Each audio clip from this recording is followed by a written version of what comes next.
5 kuud on jäänud Ironmanini ja täna jagangi teiega ausalt ja avatud, millised on olnud minu esimeste kuude suurimad väljakutsed. Üks nendest on siseruumides treenimine. Mulle meeldib ikka trenni teha värskes õhus, aga talvel tuleb teha pigem sisejalgratast ja ujumist, lisandub ka jõusaal, nii et selles mõttes sisetrennide maht on olnud üsna suur. Ühes osas olen leidnud sellele lahenduse. Ostsin endale talvised rattakingad ja korralikud kindad, nii et nüüd ma saan rattaga sõita õues ja olgem ausad, see on ikka oluliselt mõnusam tunne. Teine väljakutse on kindlasti aeg. Kui ma trenni ei tee, siis ma pakin trenni asju kokku või lahti või otsin varustust, mida tuleb varsti hakata ostma endale.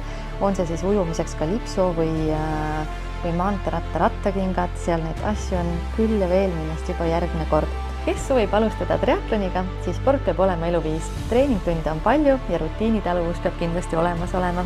Küll aga mina olen väga õnnelik, et selle teekonna ette võtsin ja mulle see mitmekesisus meeldib.